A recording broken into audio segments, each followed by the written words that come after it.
आज की नई हेडिंग का नाम लिखना है इन्वेस्टमेंट मल्टीप्लायर। Investment multiplier. तो लास्ट क्लास में हमने बस थोड़ी बहुत बातें करी थी डिस्कस। आज हमें न्यू टॉपिक से शुरू करना इंपॉर्टेंट है, इन्वेस्टमेंट मल्टीप्लायर।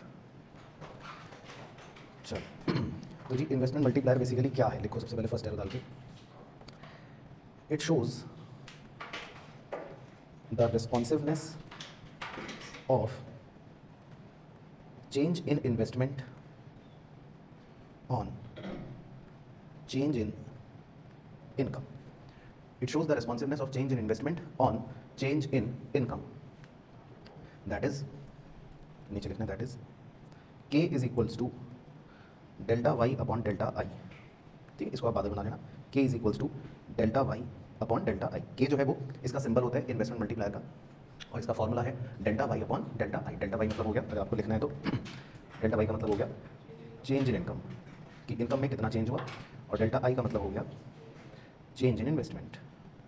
तो कीन्स ने एक बहुत ही सुंदर बात बताई थी हमें, जो हम यहाँ पे पढ़ेंगे,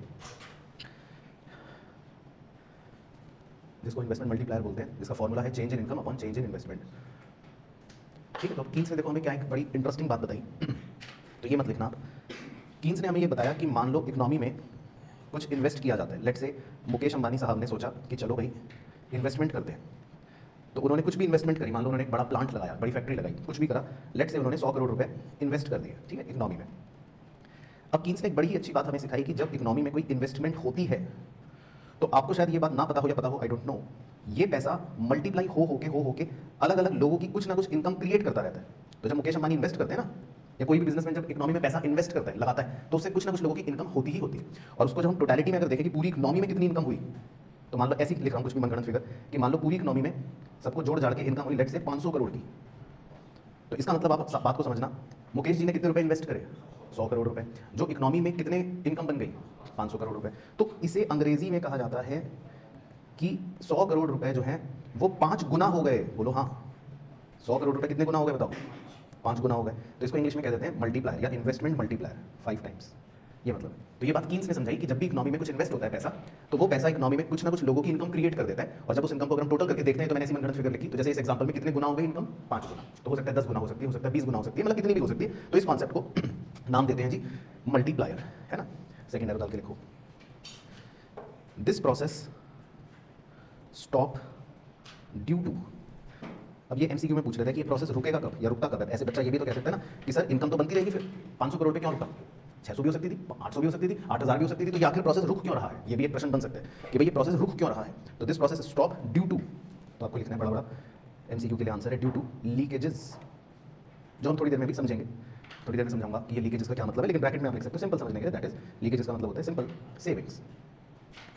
लीकेजेस का मतलब होता है सेविंग्स, ठीक है ना। तो ये मैं समझा ही देता हूँ, चलो आपको एक छोटे से एग्जांपल से कि लीकेजेस का क्या मतलब है, सेविंग किसे कहते हैं। ठीक है, आपके पास 100 रुपये हैं, ठीक है उसामा भाई, तो आप क्या करोगे 100 रुपये का बताओ। नहीं, इन्वेस्ट नहीं करना, आप तो कंज्यूमर हो, आप मुकेश अंबानी नहीं हो। आप 100 रुपये का क्या करेंगे, ठीक है, तो आपने 100 रुपये के चिप्स खा लिए। तो जिस दुकानदार को आपने 100 रुपये दिए, अब उसके पास 100 रुपये आ गए, है ना। आप तो चिप्स लेके घर चले गए, और 100 रुपये किसके पास आ गए, दुकानदार के पास। वो शाम को घर जा रहा है 100 रुपये जेब में रख के, वो क्या करेगा 100 रुपये का, अभी मान लेते सेव नहीं करना, वो सब्जी खरीद लेगा घर के लिए, उसको धनिया ले जाना था, तो उसने घर के लिए सब्जियां खरीद ली। तो अभी 100 का नोट किसके पास पहुंच गया, सब्जी वाले के पास। उसने रात को सब्जियां बेच पूछ के, अब वो घर जा रहा है 100 का नोट लेके, वो क्या करेगा 100 का, वो तो खरीद चुका, उसने तो सब्जियां बेची, उसकी जेब में 100 रुपये। अब वो घर जाते हुए क्या करेगा 100 रुपये का, बीवी को नहीं देना ना। हाँ, उस बीवी ने दही मंगवाई है, उसने 100 रुपये की दही खरीद ली। अब ये 100 रुपये दही वाले के पास पहुंच गए। अब वो दही वाला क्या करेगा 100 रुपये का, वो घर जा रहा है, ठीक है, तो उसने गाय के लिए चारा खरीद लिया 100 रुपये से, तो ये 100 रुपये चारे वाले के पास पहुंच गए। चारा वाला क्या करेगा 100 रुपये का, क्या करेगा मतलब कुछ भी करेगा, मान लो उसने कुछ भी करा, कुछ भी, ठीक है। तो आप अब इस एक बात को समझना यहाँ पे बड़े ध्यान से, ये जो 100 रुपये का नोट है, ये चिप्स वाले की भी इनकम बनी, ये सब्जी वाले की भी इनकम बनी, ये कर्ड वाले की भी इनकम बनी, चारे वाले की भी बनी, जिसने कुछ और जिससे खरीदा उसकी भी इनकम बनी। वो तो हम यहाँ रुक गए क्योंकि बादल खत्म हो गए, तो ये चलता रहता है ना। तो ये प्रोसेस कब रुकता है, ये प्रोसेस कब रुकता है, ये प्रोसेस रुकता है अगर कहीं पर बीच में लीकेज हो जाती। मान लो यहाँ पर चिप्स वाला आदमी लीकेज कर देता, और लीकेज क्या हो जाती, उसको 100 रुपये मिले चिप्स वाले को, वो कहता है यार मैं काम करता हूँ, मैं वेजिटेबल नहीं खरीदूंगा, और वो 100 रुपये घर ले जाता, बीवी को दे देता, बचत कर लेता, अपने तकिए के नीचे छुपा के रख लेता। तो फिर क्या ये आगे का प्रोसेस कंटिन्यू हो पाता, नहीं होता। तो ये जो मल्टीप्लायर का प्रोसेस होता है ना, ये हमेशा कब रुकता है या किसकी वजह से रुकता है, लीकेज की वजह से, सेविंग की वजह से। क्योंकि अगर किसी ने बीच में सेव कर लिया तो बस फिर रुक गई बात, फिर आगे वाले की इनकम नहीं हो पाएगी। है ना। तो इसीलिए कहा जाता है कि ये प्रोसेस कब रुकता है या किसकी वजह से रुकता है, लीकेज की वजह से। तो समझ आ गया कि क्यों लिखी है बात, लीकेज की वजह से, मतलब सेविंग की वजह से।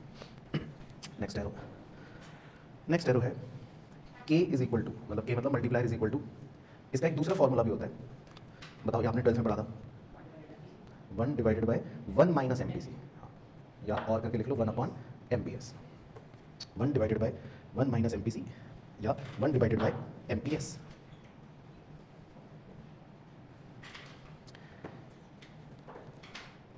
अब एक शेड्यूल बनाना है छोटा सा, मतलब एक इधर बना लो, एक इसके नीचे बना लो, दोनों में बस 2 ही कॉलम बनाने। तो इसमें छोटे छोटे न्यूमेरिकल भी पूछ लेता है, तो हम न्यूमेरिकल भी सॉल्व मतलब के बहाने सॉल्व कर लेंगे और शेड्यूल भी बन जाएगा इसी बहाने। तो पहले शेड्यूल में आप लिखना एम पी सी और के, और दूसरे शेड्यूल में आप लिखना एम पी एस और के।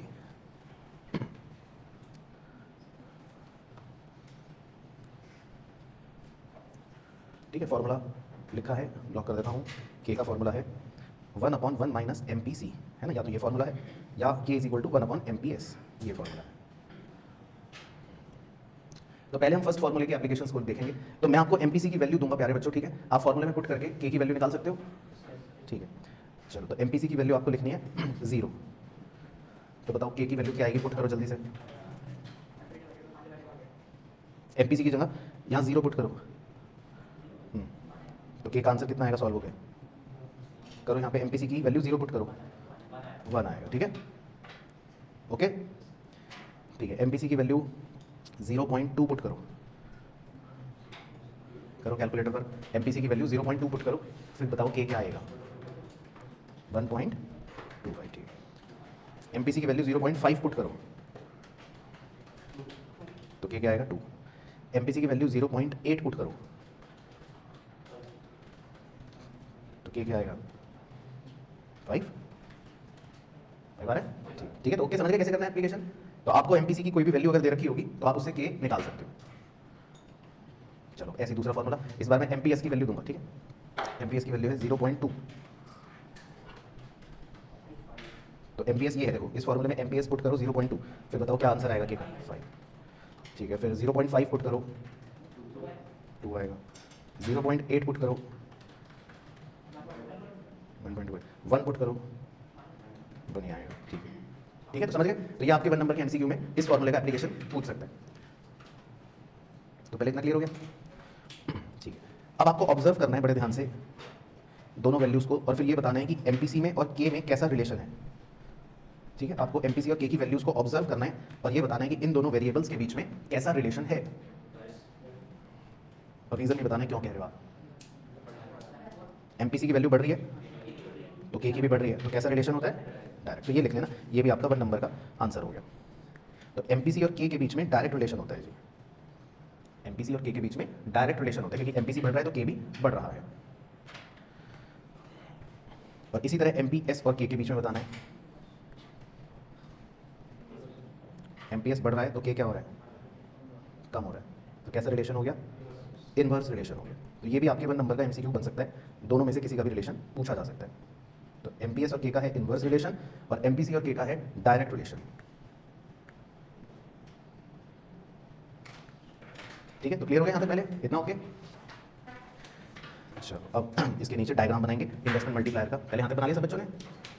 चलो, इन्वेस्टमेंट मल्टीप्लायर का एक डायग्राम बना लो ऐसे रेफरेंस के लिए, हालांकि एग्जाम में डायग्राम बनवाएगा नहीं, लेकिन कभी बना बनाया दे देता है और कुछ पूछ लेता है तो पता होना चाहिए, ठीक है। तो बनाओ एक सुंदर सुशील डायग्राम।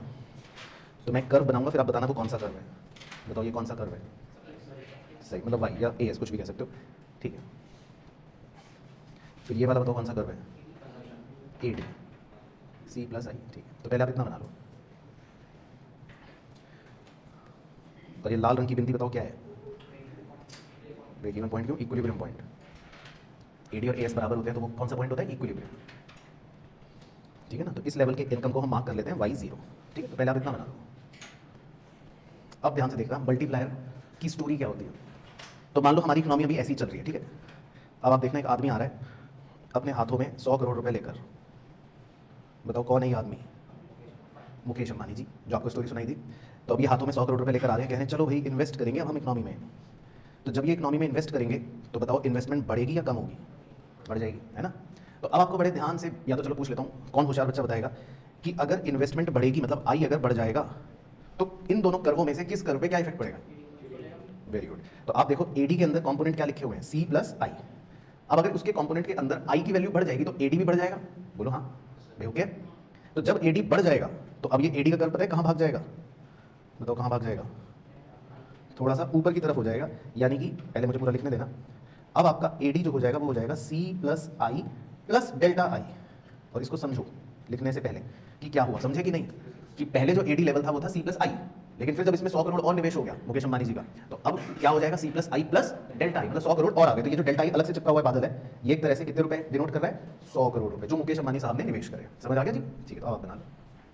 तो जैसे ही इन्वेस्टमेंट करेंगे मुकेश अंबानी साहब, तो हमारी मतलब इस तरह से इन्वेस्टमेंट की वजह से एडी की वैल्यू शिफ्ट हो जाएगी, ऊपर चला जाएगा।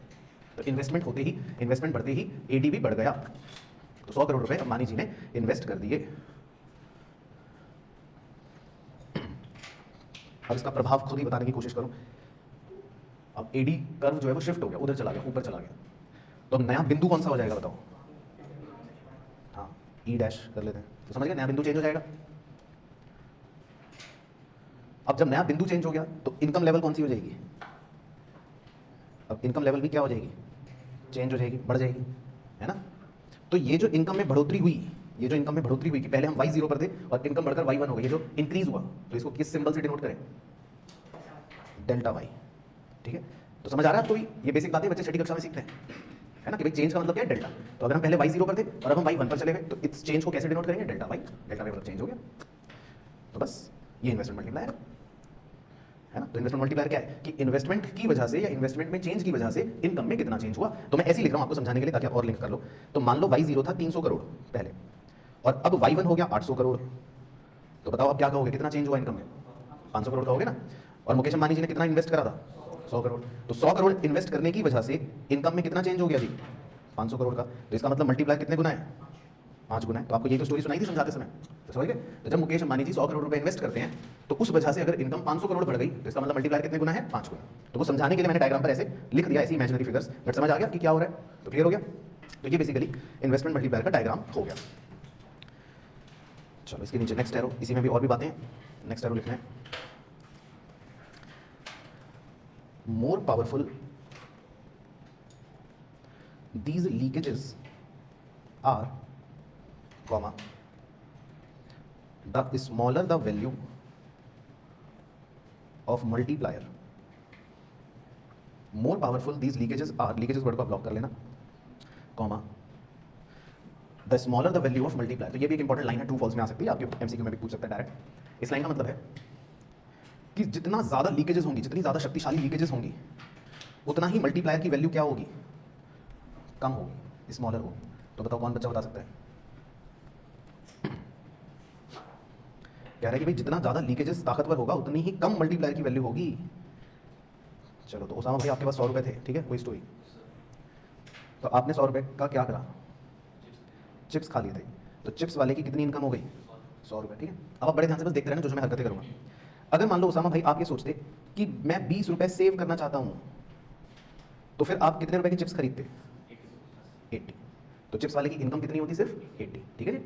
अब ओसामा जी की शक्तियां बढ़ा देते हैं। अब ओसामा जी कह रहे हैं कि मैं 20 नहीं, अब तो मैं 30 रुपए सेव करूंगा। तो आपने सेविंग ज्यादा कर ली। तो अगर इन्होंने सेविंग ज्यादा कर ली, 30 रुपए कर ली, तो अब आप कितने की चिप्स खरीद पाओगे? 70। तो चिप्स वाले की इनकम और कम हो गई, चिप्स वाले की इनकम और कम हो गई। अब ओसामा जी की शक्तियां और बढ़ा देते हैं। अगर ओसामा जी ने कहा कि अब तो मैं 40 रुपए सेव करना चाहूंगा, तो अब चिप्स वाले की इनकम कितनी होगी? सिर्फ 60। तो अब आप इसको समझो, मैं जैसे जैसे लीकेजेस अगर बढ़ाऊंगा, तो इकोनॉमी में जो इनकम है वो क्या होती रहेगी? कम होती रहेगी। बात समझ आ रहा है? इधर आपकी देखो लीकेज बढ़ा के 60 कर दी, तो ऊपर इनकम कितनी रहेगी? सिर्फ 40। तो जितनी ज्यादा शक्तियां लीकेजेस में होंगी, उतना ही कम क्या होता रहेगा? मल्टीप्लायर। इनकम जो है उतनी ही कम होती रहेगी फिर इकोनॉमी के अंदर। बात समझ आ रही है? सेंटेंस का मीनिंग समझ आएगा सब बच्चों को? बुलाऊं किंग्स की आत्मा को? क्लियर हो गया? तो जितना ज्यादा लीकेजेस पावरफुल होंगे, उतनी ही मल्टीप्लायर का मतलब इफेक्ट कम होगा, उसकी वैल्यू उतनी कम होगी, इकोनॉमी में इनकम उतनी कम होगी। समझ आ गया भाई सबको? तो ये लाइन लिखी हुई है। बाकी लीकेजेस क्या होते हैं वो एक स्टार डाल के लिख लेते हैं, तो इसीलिए उसको ब्लॉक बनवाया ताकि आपको पता रहे कि भाई लीकेजेस क्यों होते हैं या उनके कारण क्या है। तो आप ऐसे लिख लो, लीकेजेस आर, स्टार डाल के लिखना, कॉज्ड ड्यू टू। तो आखिर ये लीकेजेस क्यों होते हैं? तो इसके बहुत से कारण हैं, कुछ आप आगे भी पढ़ के समझ जाओगे, लेकिन लिख लेते हैं यहाँ पर, एक लिस्ट बना रहे हैं क्योंकि, तो पूरी लिस्ट यहीं कवर कर लेंगे। तो बताओ क्यों होते हैं? हाँ, तो एक तो आपने लिख लिया था, लेकिन और मुद्दे वाले लिखवा देता हूँ। एक तो लिख लो, इंक्रीज इन टैक्सेस। तो इंक्रीज इन टैक्सेस का मतलब है कि मान लो ओसामा भाई से सरकार ज़्यादा टैक्स ले लेती, ठीक है ना। अब आप इसको सेविंग मत समझना नीचे वाली फिगर को। मान लो अगर सरकार ज़्यादा टैक्स ले ले तो फिर ओसामा भाई चिप्स खरीद पाएंगे ज़्यादा नहीं। तो अगर सरकार टैक्स बढ़ा देती है तो इससे क्या होता है, लीकेज बढ़ जाती है। तो टैक्स भी एक तरह से लीकेज ही है ना भाई, पैसा आपका पैसा कहाँ चला गया बताओ, सरकार के पास। तो टैक्स बढ़ना भी लीकेज ही है, टैक्स बढ़ गया। दूसरा reason decrease in MPC, marginal propensity to consume. MPC याद है पहले पढ़ा था, मार्जिनल प्रोपेंसिटी टू कंज्यूम। तो इसका मीनिंग लिख लो वैसे क्या होता है, एमपीसी का हिंदी में मतलब होता है खर्च करने की इच्छा। अब मान लो ओसामा भाई की खर्च करने की इच्छा कम हो गई, कह रहे कौन खर्च करे, मुझे पैसे खर्च करना अच्छा नहीं लगता, ओसामा जी सोच रहे। तो अगर इनकी पैसा खर्च करने की इच्छा ही कम हो जाएगी तो फिर क्या आप चिप्स खरीदोगे, नहीं खरीदोगे फिर, है ना। तो ये भी लीकेज का एक कारण है कि आपकी खर्च करने की इच्छा कम हो रही है, आप खर्च नहीं करना चाहते पैसे, आप सेव करना चाहते हो। मतलब इसका इंडायरेक्टली मतलब ये होता है, वो भी लिख लो ब्रैकेट में भाई, इसका भी इंडायरेक्टली मतलब ये है कि आप सेविंग ज़्यादा कर रहे हो, सेविंग ज़्यादा कर रहे हो। ये इनडायरेक्ट मतलब यही हो गया कि भाई खर्च कम करना चाहते हो मतलब सेविंग ज़्यादा करना चाहते हो। ये भी लीकेज का एक कारण हो गया। इसके अलावा एक इकोनॉमिक रीजन भी लिख लो, increase in demand of consumer goods. ये वाला रट लेना क्योंकि अब मैंने एग्जांपल्स ऐसे दे दिए कि मेरे एग्जांपल में फिट नहीं होगा, लेकिन अभी बता दूंगा आपको क्योंकि यहाँ पे तो हम इकोनॉमी की बात करते हैं ना। Increase in demand of consumer goods, तो ये भी लीकेज का कारण है। क्यों है कारण, कई बार कंज्यूमर गुड्स की डिमांड बढ़ जाती है। तो जब कंज्यूमर गुड्स की डिमांड बढ़ जाती है तो इसका मतलब ये है कि जो ग्राहक है वो खाने पीने की चीजें खरीद रहा होता है। वो तो क्या मेरे एग्जांपल में हम चिप्स ही खरीद रहे थे, लेकिन वो तो एक फनी एग्जांपल था। लेकिन एक्चुअल में तो इकोनॉमी में इनकम का मतलब या इन्वेस्टमेंट कहाँ होती है, चिप्स में थोड़ी ना होगी। एक्चुअल में तो इकोनॉमी में इन्वेस्टमेंट किस चीज़ों में होगी, मशीनों में, फैक्ट्रियों में, या आप कोई बड़ी चीज़ में लगाते हो पैसा। लेकिन अगर इकोनॉमी में लोग कंज्यूमर गुड्स ज़्यादा खरीदना चाहेंगे, लोग कह रहे हैं मुझे इन्वेस्ट नहीं करना, मान लो आपके पास 100 करोड़ रुपए, लेट्स अज्यूम, तो आप कह रहे हो कि मैं इन्वेस्ट नहीं करना चाहता, मैं तो 100 करोड़ रुपए के जूते खरीदना चाहता हूँ, चिप्स खरीदना चाहता हूँ, ब्रेड खरीदना चाहता हूँ। तो अगर ये भी एक रीजन होता है कि कंज्यूमर गुड्स की अगर डिमांड बढ़ रही है ना, तो लोग फिर खाने पीने की चीज़ें ज़्यादा खरीदते हैं, कंज्यूमर आइटम ज़्यादा खरीदते हैं, फिर इन्वेस्टमेंट कम करेंगे। तो ये भी एक रीजन होता है, लेकिन यहाँ पर याद कर लेना लीकेज का। और एक और रीजन लिख लो, ये होता है कई बार कंपनियां ही शैतानी करती हैं, यानी कि undistributed profits of companies. Companies ही कहती हैं भैया हम तो प्रॉफिट देंगे ही नहीं, अनडिस्ट्रीब्यूटेड प्रॉफिट आपने पुरानी यूनिट में भी पढ़ा था ना। इसका क्या मतलब होता है, एक तरह से रिटेन्ड अर्निंग्स। मतलब कंपनियां कहती हैं कि हम तो प्रॉफिट में से आपको पैसे देंगे ही नहीं, तो खर्च कहाँ से करोगे ओसामा भाई। तो कंपनी अपना प्रॉफिट अपने पास ही रोक के रखती है। ये भी लीकेज है, ये भी लीकेज का कारण है कि कंपनी अपने प्रॉफिट को अपने पास ही रिटेन करनी है, आपको दे ही नहीं रही, और आपको देंगी नहीं तो फिर आप खर्च कैसे करोगे। तो ये सब मतलब कुछ लीकेजेस होने के रीजंस हो गए। तो क्लियर हो गया लीकेज के रीजन। इसके नीचे 2 स्टार पॉइंट्स हैं अलग अलग, तो पहला स्टार डाल के लिखना। इसमें कहानी समझाई गई है, तो कहानी की हेडिंग डाल लेते हैं। कहानी की हेडिंग है under developed countries, under developed countries. ठीक है, इसको चाहे आप हाईलाइट कर लो। ये क्लास 12th में आता है क्वेश्चन, लेकिन ये आपको कीन्स ने यहाँ पर भी समझा रखा है, कीन्स की थ्योरी का पार्ट है अंडर डेवलप्ड कंट्रीज। चलो ठीक है, तो सबको बिल्कुल अलर्ट रहना है, मैं कुछ पूछूंगा तो आपको मुझे बताना है। अगर मैं कहूँ कि एमपीसी की वैल्यू ज़्यादा है, ठीक है, तो के की वैल्यू क्या होगी, या आप अभी पढ़ के आए, सोच के बताना, पीछे से देख लो। अगर मैं कहूँ कि एमपीसी की वैल्यू ज़्यादा है तो आपको बताना है कि के की वैल्यू क्या होगी। तो ये आपको कैसे पता, वेरी गुड। कहाँ देखा आपने, ये टेबल में, ये हमने प्रूफ भी करा था, है ना, ये वाला, कि भाई एमपीसी अगर जितना हाई होगा या एमपीसी की वैल्यू जितनी बढ़ाएंगे तो के की वैल्यू भी उतनी ज़्यादा होगी, है ना। लेकिन अब आपके पैरों के तले से ज़मीन खिसक जाएगी, तो सीट्स को पकड़ के बैठो, अपने पड़ोसी का हाथ थाम लो, क्योंकि कीन्स भाई ने कहा कि अंडर डेवलप्ड कंट्रीज के अंदर एमपीसी तो ज़्यादा होता है, लेकिन फिर भी के जो है वो कम होता है। तो ये है मुद्दा वाई। तो 12th के अंदर तो ये रिटर्न क्वेश्चन आता है सब्जेक्टिव कि भाई क्यों है, तो बच्चे को 3 नंबर की कहानी लिखनी होती है, लेकिन आपको तो मुद्दे का एक पॉइंट लिखना है जिससे 1 नंबर एमसीक्यू कवर हो जाए, है ना। तो अंडर डेवलप्ड कंट्रीज में एमपीसी तो ज़्यादा होता है, लेकिन फिर भी मल्टीप्लायर लो क्यों है, ये है मुद्दा। तो बताओ, तो ये तुम्हें कैसे पता। चलो तो मैं लिखवाऊँ जो कीन्स ने कहा, ठीक है, तो लिखो, फिर लिखते हैं, फिर आप समझ जाओगे, लिखते ही नहीं तो मैं समझा दूंगा। तो पहले छोटी सी क्वेश्चन की तरह ऐसे बना लो स्टोरी की एमपीसी इज हाई, और ये सब अंडर डेवलप्ड कंट्रियों के लिए है मेनली, लेकिन के इज लो, फिर भी के जो है वो कम होता है, वाई। तो कीन्स ने बताया कि भैया ऐसा क्यों हो रहा है, लोग खर्च तो ज़्यादा करना चाहते हैं, एमपीसी तो ज़्यादा है, फिर भी मल्टीप्लायर कम है। तो आपको लिखना है ड्यू टू, कीवर्ड्स हैं स्ट्रक्चरल इनएडिक्वेसीज। ठीक है, तो इसको तो हाईलाइट कर लेना, ये तो रटना है, ड्यू टू स्ट्रक्चरल इनएडिक्वेसीज, है ना। तो ये तो रटने के लिए हो गया, 1 नंबर के लिए एमसीक्यू में ऑप्शन दिखेगा तो आंख मीच के इस पे टिक लगा देना, स्ट्रक्चरल इनएडिक्वेसी। लेकिन वैसे इसका मतलब क्या है ना, क्या मतलब क्या है स्ट्रक्चरल इनएडिक्वेसी, मतलब स्ट्रक्चरल खामी है कुछ, स्ट्रक्चरल इनएडिक्वेसी है, तो क्या है वो बता देता हूँ आपको। तो हमारे देश में, मतलब हम भी अगर अपने आप को अंडर डेवलप समझे, हालांकि हम डेवलपिंग है, लेकिन और कोई पिछड़ा हुआ देश सोच लो अपने मन में अंडर डेवलप, तो अगर कोई अंडर डेवलप्ड कंट्री है तो वहाँ पर आपको मैं समझाता हूँ स्ट्रक्चरल इनएडिक्वेसी क्या होती है। तो देखना कि इंक्रीज इन कंजम्पशन, मतलब लोग कंजम्पशन तो ज़्यादा करना चाहते हैं, है ना, डिमांड तो ज़्यादा होती है। जैसे आप किसी भी पिछड़े हुए देश के बारे में मन में सोचो, या फिर अपने ही देश को और 60-70 साल पहले सोच लो, हमने तो इंडियन इकोनॉमी में पढ़ा ही था ना इंडिपेंडेंस के टाइम पे, तो हम भी अंडर डेवलप्ड ही थे काइंड ऑफ, है ना। तो आप उस समय के हालात कुछ भी सोच लो कि लोग जो है कंजम्पशन तो ज़्यादा करना चाहते हैं, डिमांड तो ज़्यादा करना चाहते हैं ना, तो इंक्रीज इन कंजम्पशन तो है, लेकिन फिर भी प्रोड्यूसर सामान बना नहीं पा रहा, फिर भी सामान उतना बन नहीं पा रहा। क्यों नहीं बन पा रहा बताओ? फैक्ट्रियों में बिजली नहीं है, गुड्स को एक जगह से दूसरी जगह ले जाने के लिए सड़क नहीं है, ट्रेन नहीं है, मान लो बिजली के खंभे नहीं है। तो मतलब हमारे देश में किसी भी अंडर डेवलप्ड कंट्री में स्ट्रक्चरल इनएडिक्वेसीज इतनी होती है कि डिमांड तो ज़्यादा है पर फिर भी सप्लाई नहीं बढ़ पाती, फिर भी प्रोड्यूसर अपने गुड्स नहीं बढ़ा पा रहा। तो अगले मतलब एरो में ये लिखना है कि but increase in production bracket में नॉट पॉसिबल, प्रोडक्शन नहीं बढ़ पाता क्योंकि वो पॉसिबल ही नहीं है भाई, उतनी हमारे पास क्षमता ही नहीं प्रोडक्शन बढ़ाने की, फैक्ट्रियाँ ही नहीं लगी हुई हैं, फैक्ट्रियाँ लगी हैं तो मशीनें नहीं लगी हुई, मशीनें लगी हुई हैं तो बिजली नहीं आती, बिजली आती है तो मजदूर नहीं मिलते। तो मतलब हमारे देश में या किसी भी अंडर डेवलप्ड कंट्री के अंदर कंजम्पशन तो ज़्यादा है, डिमांड तो ज़्यादा है, लेकिन प्रोडक्शन नहीं है ज़्यादा, वो पॉसिबल ही नहीं है। तो बताओ इस वजह से क्या होगा? बताओ इकोनॉमिक्स ऐसे मेरे हाथों से समझने की कोशिश करना। डिमांड तो ज़्यादा है, हाँ डिमांड तो ज़्यादा है, सप्लाई बढ़ नहीं सकती, तो ये कौन सी सिचुएशन होगी इकोनॉमी में? नहीं पहले सिंपल बताओ, डिमांड ज़्यादा है सप्लाई कम है तो क्या बोलेंगे? Excess demand. इसको क्या बोलेंगे? Excess demand. डिमांड तो ज़्यादा है लेकिन सप्लाई कम है तो इसको क्या बोलेंगे? Excess demand. तो अब सप्लाई तो बढ़ नहीं सकती, तो इससे पता है क्या होता है? जब भी इकोनॉमी में एक्सेस डिमांड होती है तो क्या होगा? Inflation, right. तो यही लिखना है कि हमारी सप्लाई तो बढ़ नहीं पाती, रादर पता है क्या बढ़ जाते हैं? प्राइसेस बढ़ जाते हैं। तो इसीलिए हम जैसी इकोनॉमियों की विडंबना है, तभी आप देखते हो कि हमारे जैसे अंडर डेवलप्ड देशों में महंगाई तुरंत बढ़ जाती है, तो लोग परेशान होते हैं कि यार महंगाई क्यों बढ़ रही है। तो वो यही है स्ट्रक्चरल इनएडिक्वेसी कारण, जो कीन्स ने मुद्दे की बात समझे। डिमांड तो ज़्यादा होती है हर इकोनॉमी में, अंडर डेवलप्ड इकोनॉमी में, सप्लाई ये बढ़ा नहीं सकते, तो इसीलिए ऑटोमेटिकली क्या बढ़ेगा? प्राइस। तो ये कीन्स भाई ने बातें बताई थी। चलो तो क्लियर होगी कहानी पूरी? ठीक है, तो मतलब ये इसको आप थोड़ा सा ऐसे क्लोज कर सकते हो। तो ये मतलब एक पोर्शन ऑफ स्टडी था जो बेसिकली था कीन्स का इन्वेस्टमेंट मल्टीप्लायर का पूरा लेखा जोखा। आई होप आपको अच्छे से समझ आया होगा।